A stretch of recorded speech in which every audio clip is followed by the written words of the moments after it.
Okay, so I have a creepy story time.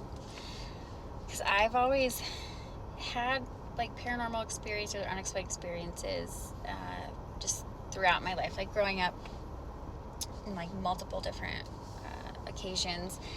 And there's one that's always really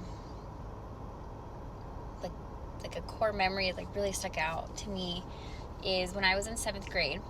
And so I know these things weren't like little kid, fever dream things. Am I remembering it correctly? No, I was in 7th grade. I was old enough to like know. My best friend at the time, the neighborhood that we grew up in was an older neighborhood. All the houses there are pretty old. It was, definitely an old neighborhood. And her house was terrifying. It had such a heavy feeling in certain parts, and it was a small house. It only had one bathroom for the entire house. And I would put off going to the bathroom like as long as possible because it was scary. Like the like vibe of the bathroom when you would go in there, it was so heavy and you just get really anxious. You want to just get out of there. Like it was just like the worst feeling. I don't know why. I just felt like dread. And then her room was the worst too. And so I remember when I would have sleepovers there, we would never sleep in her room. She would never hang out in her room. Like she would literally go in her room to get like the bare minimum, like if she needed to get clothes or something. It's like her room was just like she was terrified of it. So we would always sleep upstairs, but her room was, and there was one of the first couple of times that I had slept over at her house. I didn't know she was being like a little over the top with it, or because I hadn't experienced anything yet. So I said, let's just try to sleep in your room. Like I want to see if it's actually as bad as you're saying. And yeah, we didn't make it the whole night.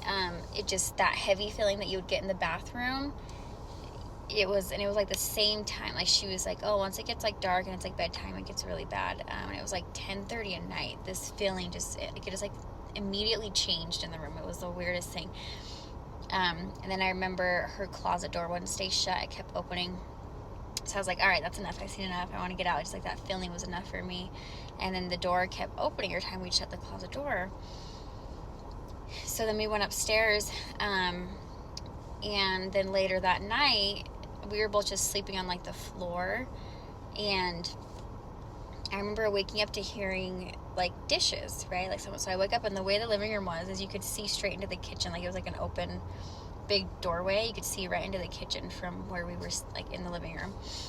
And I remember like kind of waking up and like looking over my shoulder to see like if someone was awake or what that noise was. And I see this bowl coming out of the cupboard, like someone's holding it, but obviously nobody's there, right? This bowl literally in the air and then going onto the kitchen table. And I was like, my friend was like fast asleep. I didn't want to like, let whatever it was know that I was like awake. So I rolled over and I went back to sleep, or like I tried to. Eventually I fell back asleep. So that was probably the first time I had something really big happen at her house. And then the other time that really, there's 3 times in particular that were really like scary for me. The second time is we were sleeping in the living room again on the floor, and she had fallen asleep before me, and I was watching, I still liked cartoons when I was in 7th grade, whatever, I don't care. I was watching this show called Dexter's Laboratory. I don't know if you guys remember what that show is. Dexter's Laboratory. And it's like super late night. I don't know what time it is. But she's asleep. I'm the only one like awake in the living room. And then all of a sudden the TV changes to SpongeBob. And I'm like, what the heck? So I change it back to Dexter's Laboratory. And immediately it goes back to SpongeBob. And I'm like, crap. And I change it back. Because at first I'm like, I'm not really registering like what's happening.